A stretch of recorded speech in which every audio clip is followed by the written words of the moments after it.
말씀 이사야 59장 9절부터 21절 말씀입니다. 다시 한 목소리로 합독하겠습니다.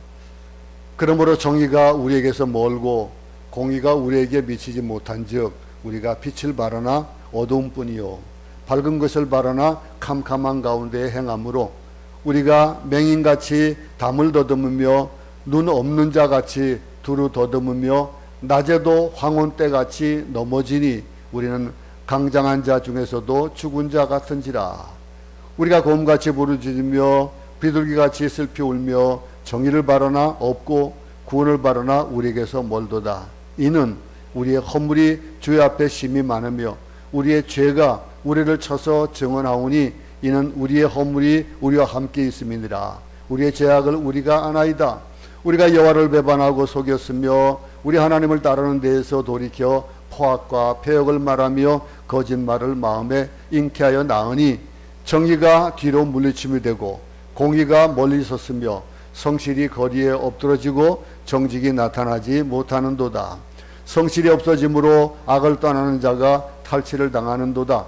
여호와께서 이를 살피시고 그 정의가 없는 것을 기뻐하지 아니하시고 사람이 없음을 보시며 중재자가 없음을 이상히 여기셨으므로 자기 팔로 스스로 구원을 자기의 공의를 스스로 의지하사 공의를 갑옷으로 삼으시며 구원을 자기의 머리에 써서 투구로 삼으시며 보복을 속옷으로 삼으시며 열심을 입어 겉옷으로 삼으시고 그들의 행위대로 갚으시되 그 원수에게 분노하시며 그 원수에게 보응하시며 섬들에게 보복하실 것이라. 서쪽에서 여호와 이름을 두려워하겠고 해돋는 쪽에서 그의 영광을 두려워할 것은 여호와께서 그 가운데에 몰려 급히 흐르는 강물같이 오실 것임이로다. 여호와의 말씀이니라. 구속자가 시온에 임하며 야곱의 자손 가운데에서 죄가를 떠나는 자에게 임하리라. 여호와께서 이르시되 내가 그들과 세운 나의 언약이 이러하니 곧 내 위에 있는 나의 영과 입에 둔 나의 말이 이제부터 영원하도록 내 입에서와 내 후손의 입에서와 내 후손의 후손의 입에서 떠나지 아니하리라 하시니라. 여호와의 말씀이니라. 아멘.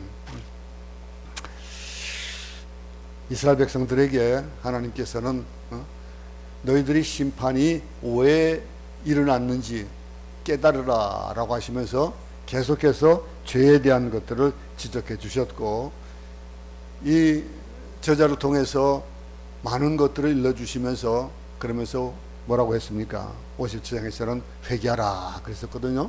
그리고 회개하면서 그럼 회개하면 내게 복을 줄 것이다. 그 복이 어떤 복이 됐습니까? 너와 함께 있는 그런 복, 그리고 겸손한 자의 영을 소생시키고 통회하는 자의 마음을 소생시키고 그러면서 이제 너희들에게 더 이상 노하지 않겠다라고 하는 것. 참여하는 자에게 평화를 주고 너를 고칠 것이다 라고 그렇게 57장에서 말씀하셨습니다. 그리고 58장에 이어서도 그러면서 이 죄악에 대한 것들 또 이 말을 회개하는 자들은 어떠한 복을 받을 것이냐라고 하면서 여기에 대한 것들을 회개를 재촉하셨습니다. 회개하는 것이 어떤 회개가 되어야 되느냐, 바른 금식으로 바르게 회개해야 된다라고 하는 것들과 그 회개를 통해서 애통하는 자들 통해서 안식일을 어떻게 또 지켜야 될 것인지에 대한 것들도 또 58장에서 말씀했습니다. 그러면서 59장 처음 들어오면서 1절부터 8절까지 한번 보겠습니다. 아까 읽진 않았지만은 다시 한번 읽겠습니다. 여호와의 손이 짧아 구원치 못하심도 아니요 귀가 둔하여 듣지 못하심도 아니라 오직 너희 죄악이 너희와 너희 하나님 사이를 내었고 너희 죄가 그 얼굴을 가리워서 너희를 듣지 않으시게 함이니 이는 너희 손이 피해 너의 손가락이 죄악에 더러웠으며 너희 입술은 거짓을 말하며 너희 혀는 악독을 바람이라. 공의대로 소송하는 자도 없고 진리대로 판결하는 자도 없으며 험한 것을 의뢰하며 거짓을 말하며 자녀를 잉타하여 죄악을 생산하며 독사의 알을 뿜으며 거미줄을 짜나니 그 알을 먹는 자는 죽을 것이요 그 알이 밟힌즉 터져서 독사가 나올 것이니라. 그 짠 것으로는 옷을 잃을 수 없을 것이요 그 행위로는 자기를 가리울 수 없을 것이며 그 행위는 죄악의 행위라. 그 손에는 강포한 행습이 있으며 그 발은 행악하기에 빠르고 무지한 피를 흘리기에 신속하며 그 사상은 죄악의 사상이라. 황폐와 파멸이 그 길에 끼쳐졌으며 그들은 평강의 길을 알지 못하며 그들의 행하는 곳에는 공의가 없으며 굽은 길을 스스로 만드나니 무릇 이 길을 밟는 자는 평강을 알지 못하느니라. 앞에서 평강에 대한 것들이 어떻게 주어지는지에 대해서, 또 금식에 대해서, 그리고 나서 하나님이 평강을 허락하신 것을 다시 한번 59장 시작하면서 다시 한번 지적해 주시는 거예요. 너희들의 상태를 다시 한번 보라 이거죠. 그러면서 뭐라고 얘기하고 있습니까? 죄를 지적하시는 거예요. 그러면서 이스라엘 백성들의 반응을 우리는 보게 되는데, 우리가 뭐 영화 같은 데 보고 그러면은 죄인을 변론해 주는 변호사가 있지요. 그 죄에 대해서 변호를 합니다. 그러면 돈이 있는 사람은 사람을 사서 변호사를 사서 변호를 하고, 돈이 없는 사람은 또 국선 변호인으로 나라에서 그냥 무지하게 잘못되어지는 그런 판결을 받지 말라고 그렇게 하긴 합니다. 그런데 가만 보면은 참 재미있는 것이 뭐냐면은, 변호사가 그 의뢰인에게 가장 먼저 하는 말이 뭘까요? 나에게 많은 진실을 얘기하라 이거죠. 당신이 진짜 사람을 죽였습니까? 당신이 이런 짓을 저질렀습니까? 그렇다면은 나에게만은 얘기를 해라 이거죠. 그럼 내게 얘기하면은, 그러면은 내가 당신에게 대해서 아는 만큼 죄를 지었으면은 그 죄에 대한 형량을 낮추고, 그러면서 덜 살때 뭐 감옥에 덜 가도록 그렇게 하도록 목표를 세울 것이고, 당신이 무죄하다면은 나는 무죄를 주장하고, 그러면서 그 무죄에 대한 것들을 난 변론하겠다 그렇게 얘기하잖아요. 어떻게 보면은, 그런데도 보면은 뭐 어떻게 영화 같은데 보면은 그러면서 자기가 짐짓 그렇게 했는데도 불구하고 아니라고 그러면서 우기는 그런 사람들이 참 많습니다. 자기의 잘못이 나중에 백일하에 드러나는데도 불구하고 아니라고 우기고 그러죠. 오늘 이스라엘 백성들에게도 이렇게 너희 죄를 저지른 것들을 내놓으라 이게 토설하라 라고 하는 거예요. 근데 그 죄를 인정하면은 뭐가 됩니까? 여기는 형량을 줄여주는 것이 아니에요. 여기서는 이 죄를 인정을 하면은 너희 죄가를 사해주겠다 이거예요. 그러면서 너에게 그것뿐만이 아니고 시온의 내려를 허락해 주겠다, 너에게 평강을 주겠다라고까지 약속을 하시는 거예요. 그러면서 변호사 비용이 얼마나 비쌉니까? 그 어떤 대가를 치르고 하는 것이 아니고 대가 없이 그 비싼 그러한 구속을 하겠다 이거예요. 값으로 사주겠다라고 하는 거. 왜냐하면 예수 그리스도를 통해서 우리에게 그 대속의 은혜를 주셨기 때문에 그런 거예요. 근데 이 하나님께서 죄를 지적하시는데 이스라엘 백성들에게는 두 가지 반응을 나타내고 있습니다. 그 두 가지 반응이 보이는데, 죄의 결과와 죄의 원인을 인정한다 이거예요. 인정을 해야 된다라고 해요. 그 인정을 하는 게, 그럼 먼저 이 9절의 말씀에서는 뭘 얘기하고 있습니까? 9절에서 죄의 결과와 죄의 원인 중에서 이스라엘 백성들이 인정한 죄의 결과가 9절에 나와요. 한번 읽어보겠습니다. 9절 보겠습니다. 그러므로 정의가 우리에게서 멀고 공의가 우리에게 미치지 못한즉 우리가 빛을 바라나 어둠뿐이요 밝은 것을 바라나 캄캄한 가운데 행함으로, 이렇게 이해하고 있습니다. 이스라엘 백성들이 이제는 우리가 뭐 잘못했는데요, 하나님 금식도 했고요, 우리가 뭐 할 거 다 했는데요 라고 하는 것이 아니라 그 죄에 대한 결과를 지금들이 맞닥뜨리고 있거든요. 그 결과에 대한 얘기를 하고 있는 거예요. 뭐라고 합니까? 첫 번째가 뭐냐면 죄의 결과가 어둠이에요. 어둠. 이스라엘 백성들은 자신들이 살고 있는 그 삶의 현실은 빛이 아니라 어둠이라 이거죠. 어둠은 볼 것을 못 봅니다. 할 것을 못하게 합니다. 어떤 사람은요, 아픈데도 아프지 않다고 하는 사람, 실패했는데도 실패한 것을 인정하지 않고 끝까지 부정하는 사람들이 있어요. 그러면서 좀 일찍 토설하면은 거기에 대한 것들을 빨리 용서함을 받고 그리고 평안을 얻을 텐데, 그러지 못하고 그냥 이스라엘 백성들은 어떻게 하는 거예요? 인정을 하고 있는데, 이제서 인정하는 거예요. 왜냐면 뭐 어떤 방법이 없으니까, 빛이고 어둠이고 이제 방법 뭐 어쩔 수 없으니까 우리는 빛이 아니고 어둠이다. 지금 어둠 속에서 비틀거리고 있다요. 그것을 숨길 수 없다는 거죠.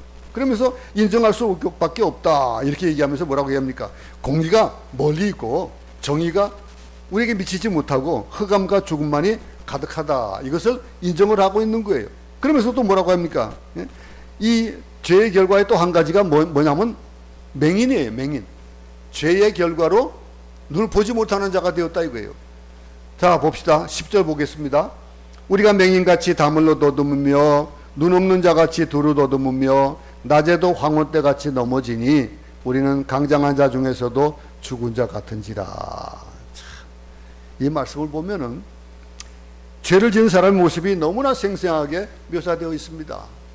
가고 싶어도 가지 못하고 보고 싶어도 보지 못하니까 어떡합니까? 내가 가고자 하는 곳에 가면은 이리 부딪히고 저리 부딪히고 그러는 거예요. 오늘 아침 말씀에 우리 뭡니까? 오늘의 양식 거기에 눈보라치는 가운데서 앞길을 나아가는 할아버지 얘기가 나오잖아요. 그죠? 눈보라 치는데 평소에는 30m 되는 거리를 걸어가서 가는데도 뭐 그냥 똑바로 가지요. 그런데 눈보라가 치는 것 때문에 어디로 가는지도 모르기 때문에 가다 보면 길을 잃을 수 있다 이거예요. 근데 그 고리를 걸어놓고 양쪽에 걸어놓고 줄을 달아서 줄 잡고 가는 거 참 표현이 참 그것을 보면서 하나님께 매어달리고 하나님께서 인도하시는 그 인대 지혜에 대한 얘기 이런 맛을 보면서 보세요. 맹인과 맹인이 안 되는 여러분 잠깐 한 번씩 가끔 한 번씩 눈을 감고 한번 걸어보세요. 눈을 감고 한번 1m라도 한번 걸어보세요. 걸어보면은 아마 내가 제게 가고 있는지 잘 모를 때가 많을 겁니다. 옛날에 우리 이제 뭐 피구를 하거나 무슨 뭐 족구를 하거나 뭐 이러면은 어떡합니까? 야구를 하거나 그러면은 줄을 걷잖아요. 그죠? 줄을 걸 때 주전자에다 물을 담아놓고 걷습니다. 근데 앞을 가면서 걷습니까? 안 그러고 뒤를 돌아가면서 보면서 이제 걸어가요. 그러면 제대로 어디로 가는지 모르고 나중에 이렇게 돌아보면은 줄이 막 삐뚤삐뚤 돼 있어요. 이런 것들. 맹인이 하는 일들. 가고 싶은데 가지 못하는 거예요. 맹인같이 담을 더듬으며 눈이 없는 자같이 두루 더듬으며 낮에도 황혼때같이 넘어지니 우리는 강장한 자 중에서도 죽은 자 같은지라. 건강한데도 불구하고 눈이 안 보이면 어떻게 되는 거예요? 죽은 자같이 되어질 수밖에 없다는 거예요. 그 상황을 얘기합니다. 이 죄를 지은 사람들의 모습이 얼마나 생생하게 묘사되고 있습니까? 눈이 있어도 보지 못하고 담을 더듬고 다니고 대낮에도 저녁처럼 헛디뎌 넘어진다. 건강한 사람처럼 보여도 이미 죽은 시체나 다름없는 자신들의 모습을 더 이상 감추지 않고 있습니다. 사실 이스라엘 백성들이 죄를 인정한다라고 하는 것은 이건 기적 같은 거예요. 여러분, 나 정치하는 사람들 참 정말로 뭐 설교하면서 정치하는 얘기는 잘 안 하겠지만은 너무 답답해요. 보면은 자기가 짐짓 잘못하는 거 알고 많은 사람들이 다 아는데도 불구하고 거짓말을 되는 거 보면은 참 답답해요.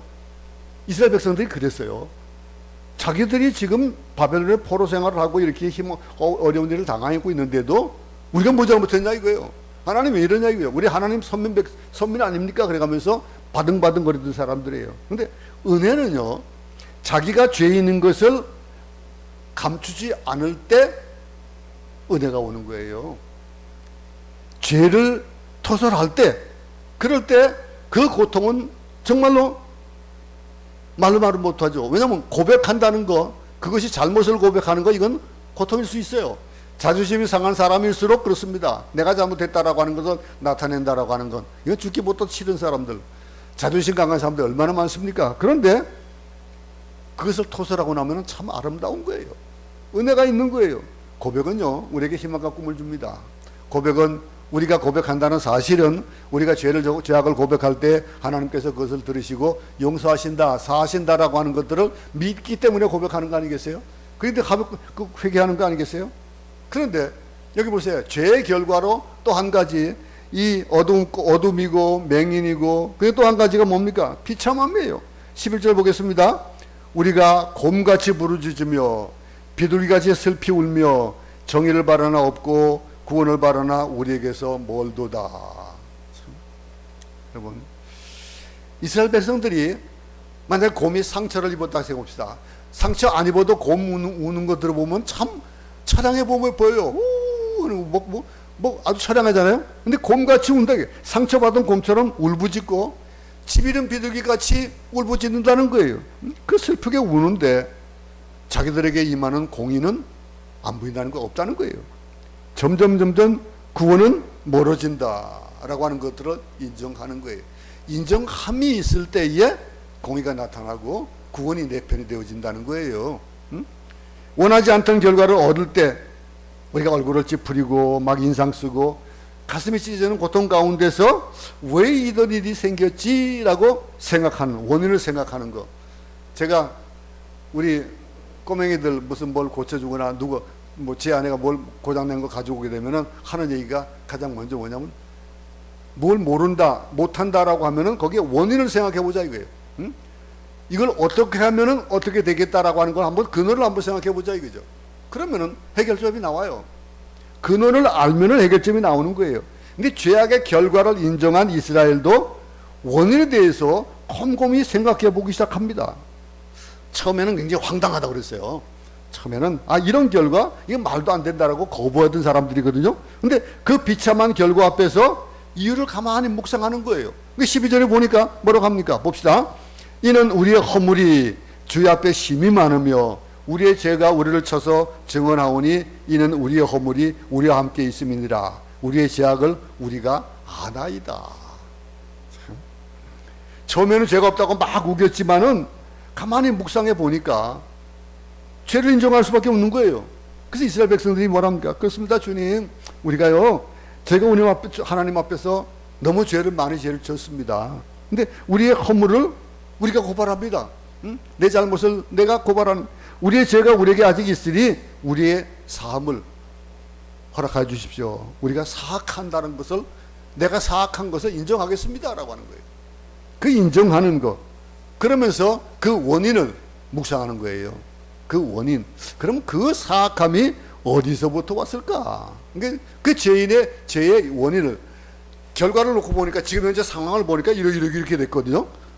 내 상황이 정말로 맹인 같고, 막 그리고 무슨 뭐 어둠밖에 없고, 뭐 그러면서 비참한 이런 상황을 생각해 보니까 그 원인이 뭔가 돌아보니까 13절에 뭐라고 표현하고 있습니까?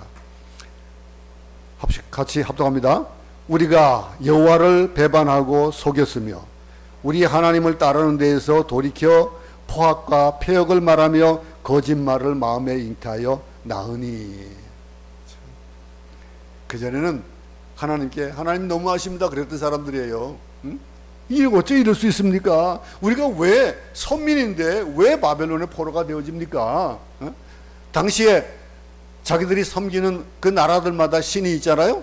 근데 그 신이 세상의 모든 신부터 다 위대하신 우리 하나님이라고 믿던 사람들이에요. 그런데 바벨론이 쳐들어와서 이겼다? 그럼 그 사람들이 생각하는 것이 뭐냐면 바벨론 신이 자기들이 섬기는 신보다 더 크다라고 여기는 그런 것들. 근데 하나님은 그런 분이 아니잖아요.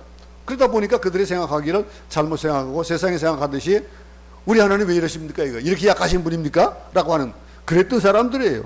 그런데 비참한 결과 앞에서 과거를 묵상해 보니까 하나님께 잘못한 일이 일더라 이거예요. 깨닫는 거예요. 우리는 하나님 고역하고 비판했고 하나님께 등을 돌리고 조롱했다.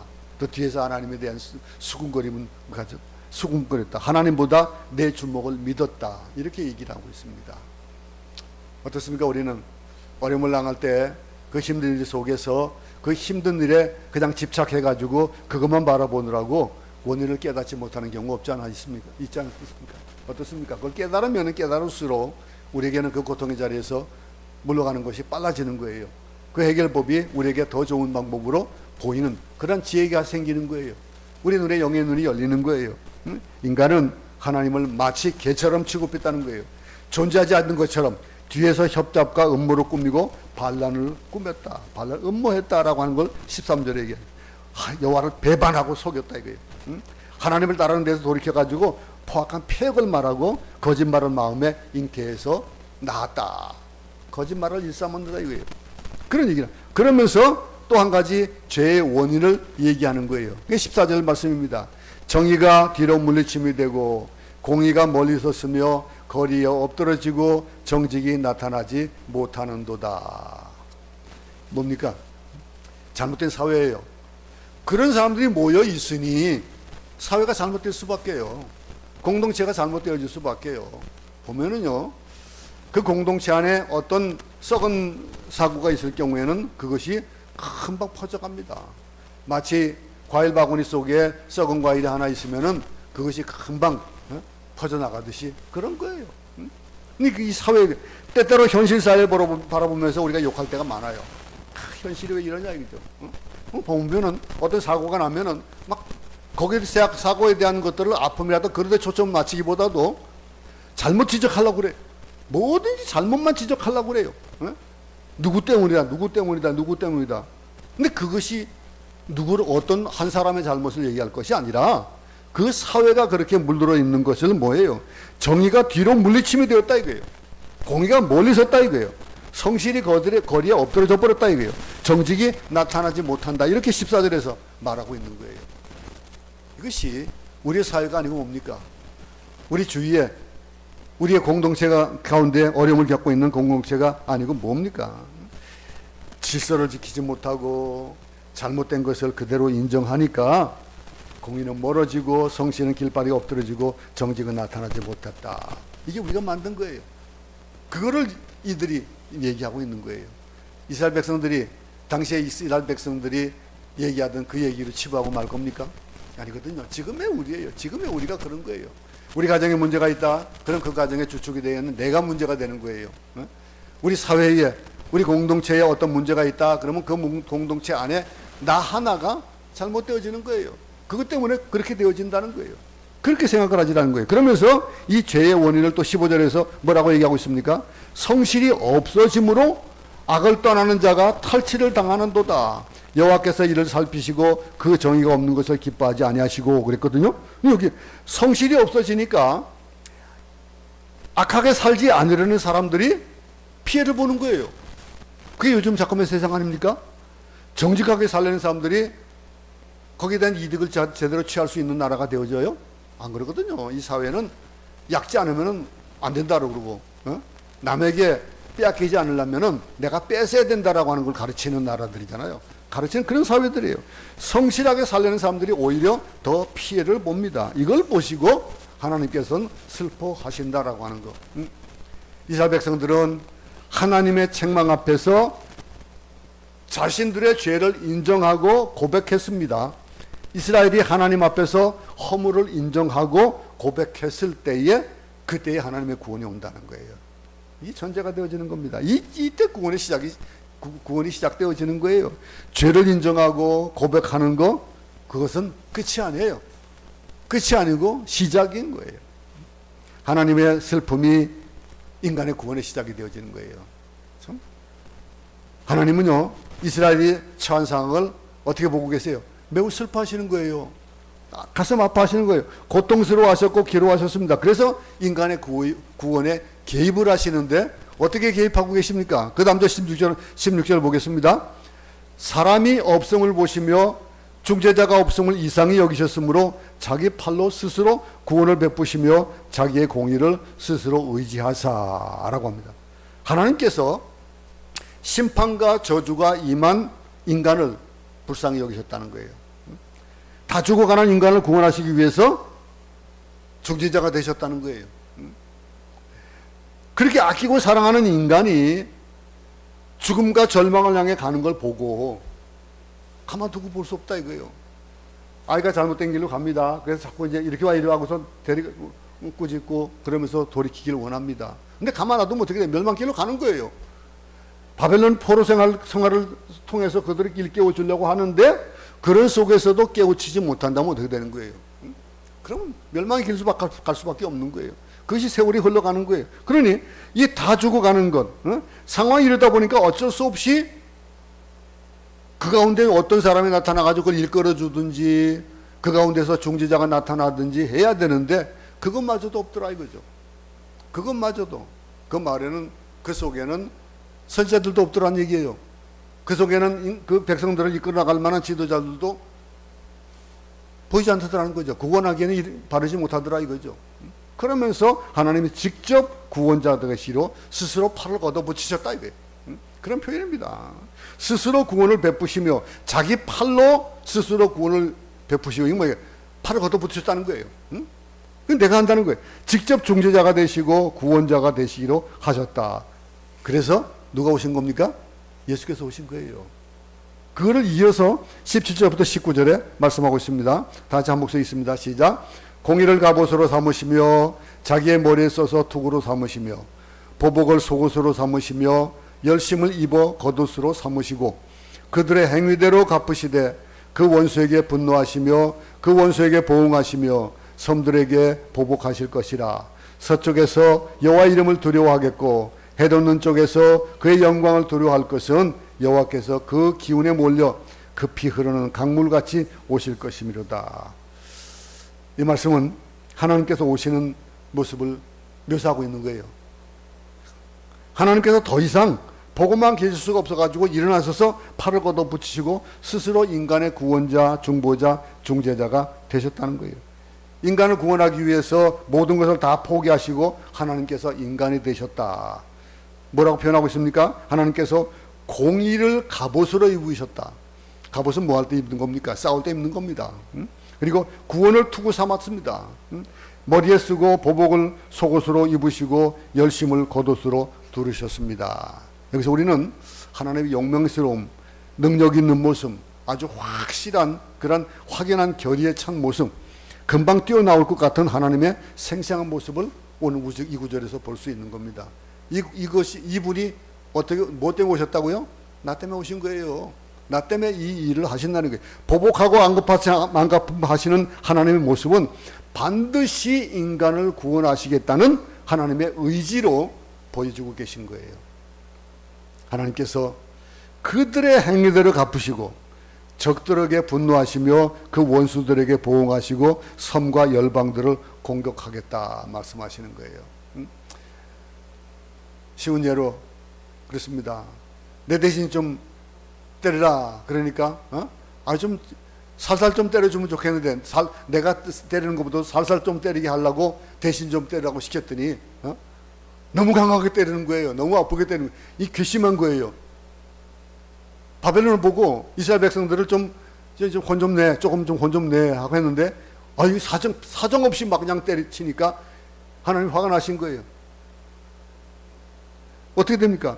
그들의 행위대로 갚으시고 적들에게 분노하시고 그 원수들에게 보응하시고 선과 열방들을 공격하겠다 이렇게 말씀하시는 거예요. 해가 지는 쪽에서 서쪽에서 여호와 이름을 두려워한다. 이 말은 뭘까요? 서쪽은 동쪽에서부터 서쪽까지 해가 지는 그쪽에서 모든 결말을 보고 어떤 마음과 여호와의 이름을 두려워한다고. 해가 뜨는 동쪽에서 그의 영광을 드러낸다. 그리고 그 영광을 두려워하고 여호와께서 본물 터지시 몰아치는 강물처럼 오실 것이다. 하나님이 오시는 구원의 장면을 보여주고 있습니다. 그러면서 승리의 개선가를 부르시는 클라이막스가 그 다음 장에 그 다음 절에 이어지고 있습니다. 20절부터 21절입니다.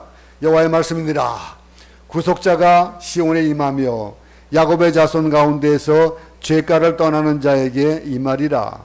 여호와께서 이르시되 내가 그들과 세운 나의 언약이 이러하니 곧 내 위에 있는 나의 영과 내 입에 둔 나의 말이 이제부터 영원하도록 내 입에서와 내 후손의 입에서와 내 후손의 후손의 입에서 떠나지 아니하리라 하시니라. 다시 확정하게 해준 말씀이 뭡니까? 여호와의 말씀이니라. 여기서 시온은 뭘 가리킵니까? 이스라엘, 예루살렘을 상징합니다. 시온은 뭘 가리킵니까? 우리 하나님의 백성들의 교회를 가리키는 겁니다. 그러면요, 시온의 회복은 하나님의 회복과 임재를 의미하는 거예요. 하나님께서 이스라엘 백성들에게 자신을 보여주시고 구원을 베풀어 주시고 축복하신 그런 축복하신다는 뜻으로 어떤 단어를 쓰고 있습니까? 임한다라는 단어를 쓰고 있습니다.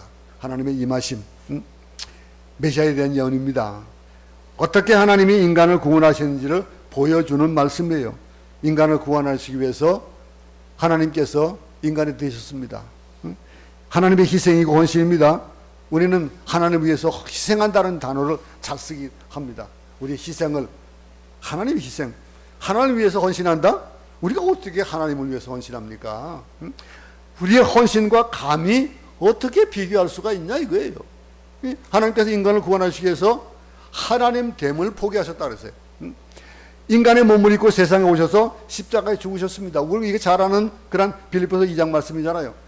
2장 6절에 보면 뭐라고 하냐. 그는 근본 하나님의 본체시나 하나님과 동등됨을 취하시고 여기지 않으셨다. 하나님 같이. 이분이 바로 예수님 아닙니까? 예수님께서 이스라엘을 버리지 않으시고 예루살렘을 버리지 않으시고 영광스러운 모습으로 찾아오시는데 오늘 본문의 20절을 보면은요, 그분이 뭐로 온다고요? 구속자로 시온에 온다 그랬습니다. 야곱의 자손 가운데서 죄가를 떠나는 자에게 오신다 이렇게 표현하고 있습니다. 여러분, 이 예언이고 약속입니다. 하나님께서 자기 백성을 잊지 않으시고 버리지 않으신다는 것을 보여주는 말씀인데, 이 말씀을 정리해 본다면은 뭡니까? 회개하면은 뭐가 온다고요? 축복이 오는 거예요. 회개하면은 거기에 평안이 따라오는 거예요. 그리고 하나님은요, 어떤 하나님입니까? 시온을 잊으시는 분이 아니라는 거예요. 그러면서 야곱의 자손을 잊지 않으신다는 거예요. 그 말은 나를 잊지 않으신다는 거예요. 내가 어떤 형편에 있든지, 내가 어떤 환경에 있든지, 내가 어떤 행동을 하든지 하나님은 내 손을 놓지 않으신다는 거예요. 하나님의 언약은 손해를 봐도 바뀌지 않습니다. 불리해도 바뀌지 않습니다. 하나님의 약속은 바뀌지 않는데 그게 그래서 언약이에요. 며칠 전에 제 딸이 전화가 왔습니다. 딸이 요즘 신학을 공부해요. 남편 공부하는데 거기 따라서 자기도 이제 공부를 하고 있습니다. 공부를 하면서 선교를 공부하는데 연락이 왔어요. 연락이 와서 지금 이제 공부하는 그곳에 지금 침례교 신학교가 좋아서 침례교 신학교를 공부하고 있습니다. 그런데 그 남편이 소속된 곳은 성결교예요. 성결교는 이 웨슬리 신학을 공부하는 곳이거든요. 그래서 우리나라의 감리교나 성결교는 같은 신학을 가지고 있습니다. 근데 저는 장로교잖아요. 근데 그 침례교도 보면은 우리 장로교가 조금 가깝지 그쪽 가깝지는 않거든요. 근데 보면은 그렇다는 거예요. 너무 그냥 하나님 그러면서 말씀에만 중심이 되어 있고 사람에 대한 그런 사람의 생각을 너무 안 하는 그런 것 같다라고 하는 얘기를 하면서 나에게 무슨 조언을 구한 게 있었습니다. 그런데 그래서 그랬어요. 나는 내가 만약에 너에게 지금 얘기한다면 나는 지금 장로교 목사로서가 아니고 장로교 목사로서가 아니고 하나님을 하나님 되게 여기는 것이 우선이다 이거예요. 그곳에서 하는 것이 복음에 대한 것들을 자기들은 더 앞장선 우선시한다 이거예요. 복음을 우선시하는데 그래서 사람들의 형편에 따라서 그 복음이 어떻게 적용되어질지를 생각하고 하면서 복음을 전한다 이거예요. 근데 저는 그랬습니다. 나는 내가 만약에 그것을 원한다면은 나는 침례교를 지원을 하지 감리교는 지원할 것 같지 않다. 성결교를 지원할 것 같지 않다. 왜냐하면은 하나님이 하시는 영역이 있고 사람이 하는 영역이 있다. 그런데 거기에 제가 무슨 성결교가 나쁘고 감리교가 나쁘다는 얘기는 아닙니다. 그들이 구원에 대한 이 복음에 대해 접근하는 방법에 대한 얘기를 하는 거예요. 그러면 하나님을 하나님 되게 하시고 말씀으로 인정함으로 인하면은 그건 뭡니까? 하나님을 하나님 되게 하시는 거예요.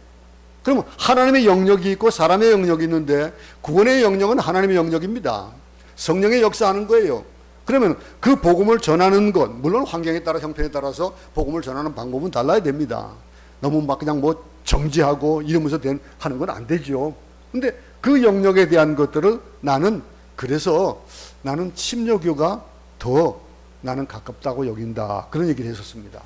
근데 여기 제가 왜 이 얘기를 하냐면요.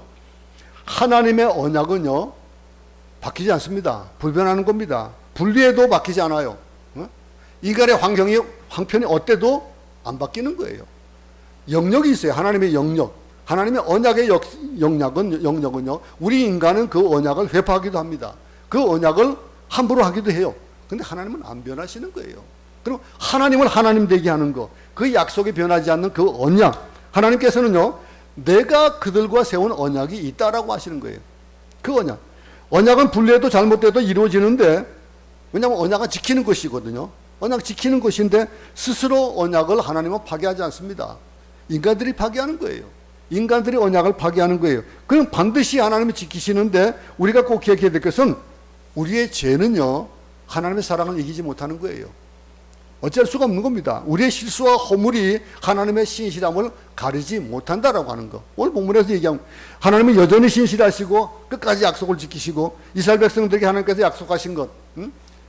다시 한번 우리 20절 21절 중에서 21절 말씀만 다시 한번 보겠습니다. 21절 한번 다 같이 합독합니다. 시작. 내가 그들과 세운 나의 언약이 이러하니 곧 내 위에 있는 나의 영과 내 입에 둔 나의 말이 이제부터 영원하도록 내 입에서와 내 후손의 입에서와 후손의 후손의 입에서 떠나지 아니하리라 하시니라. 여호와의 말씀이니라. 우리만 구원받는 것이 아니라 우리 자식도 구원받을 것이고 대대로 이 약속을 신뢰하는 사람들은 구원하실 것입니다. 하나님 반드시 이 약속을 지키시기 때문에, 그렇기 때문에 우리는 우리 민족에게 소망이 있고 우리 교회에 소망이 있는 거예요. 우리 민족을 하나님께서 어떻게 택하셨습니까? 순교자의 피 가운데 세우셨습니다. 지금 교회가 교회다운 모습을 나타내지 못하고 있을 때에, 그럴 때에 교회가 교회다운 모습을 나타내지 못할 때에 어떤 역사들이 일어났습니까? 부흥의 역사가 나타날 때는 꼭 회개의 역사가 먼저 일어났습니다. 그 회개가 먼저 선언이 되어야 되는 거예요. 회개를 하고 잘못된 것을 이렇게 이스라엘 백성 같이 드러낼 때 죄의 결과에 대한 것들을 깨닫고 이해하고, 그러면서 하나님 앞에 그 구원을 하나님께 아뢰 때, 하나님의 언약을 붙잡을 때, 그럴 때에 소망이 있는 거예요. 우리 민족이 그런 민족 아닙니까? 우리 민족에게 어떻게 그 작은 민족 가운데 어떻게 2,500만이 2,000만이 지금은 뭐 숫자가 줄어든다 하더라도 어떻게 그 많은 교회가 생기게 됩니까? 그 많은 교회가 생겨서 선교를 그렇게 하게 되고 편만해지는 그 복음에 대한 것들을 우리가 사용하는데, 그 우리 민족 가운데 수많은 한국의 백성과 교회가 생기고 하나님의 백성이 생기고, 그리고 하나님께서 반드시 우리 민족을 축복하시고 그러면서 구원을 베풀어 주실 것인데, 그것이 계속해서 우리의 입에서, 내 입에서와 우리의 입에서와 우리의 후손의 입에서와 우리 후손의 입에서 떠나지 아니하리라 라고 하는 이 약속의 말씀을 붙잡고 하나님 우리를 구원하실 겁니다. 버리지 않으십니다. 포기하지 않으십니다. 우리가 비록 신실하지 않아도 계속 변덕을 부리고 배신을 해도 반드시 약속을 지키시는 하나님, 우리에게 가끔 채찍을 들지 모르겠습니다. 우리가 말 안 들으면 채찍을 드시겠죠. 그러나 채찍을 들더라도 우리는 속히 깨달아야 될 것이고 다시 돌이키며, 그러면서 하나님이 시온의 언약을 약속하셨던 이 약속이 우리에게 임함으로 말미암아 우리 삶들이 정말로 하나님의 자녀다운 평강이 넘치는, 그 복이 넘치는 그런 우리의 삶이 되기를 간절히 바랍니다. 이 한 주간 남은 시간들도 그렇게 하나님의 언약을 바라보면서 나아가는 그런 우리 복된 민족, 우리들 될 수 있기를 간절히 바랍니다. 하나님 아버지, 우리로 하여금 하나님께서 약속하여 주시는 것, 언약의 약속 참 감사합니다. 우리 입에 하나님 말씀을 주셨다고 했습니다. 그래서 이제부터 영원하도록 우리 입에서와 우리 후손의 입에서와 후손의 입에서 떠나지 않는다고 하신 이 말씀을 붙잡고 우리 말씀에 얼마나 귀한 그 말씀의 영향력을 생각해 보면서 다시 한번 다짐합니다. 하나님 아버지, 하나님의 자녀다운 삶을 살게 하시옵소서. 죄악을 깨닫고 하나님 앞에 돌아와 회개하고, 그러므로 말미암아 그 축복을 누리는 평강의 삶이 우리 가운데 있는 남은 날들 되도록 도우시옵소서. 예수님 이름으로 기도드렸습니다. 아멘. 하늘에 계신 우리 아버지여, 이름이 거룩히 여김을 받으시오며 나라의 마옵시며 뜻이 하늘에서 이룬 것 같이 땅에서도 이루어지이다. 오늘 우리에게 일용할 양식을 주옵시고 우리가 우리에게 죄진 자를 사하여 준 것 같이 우리 죄를 사하여 주옵시고 우리를 시험에 들게 하지 마옵시고 다만 악에서 구하옵소서. 나라와 권세와 영광이 아버지께 영원히 있사옵나이다.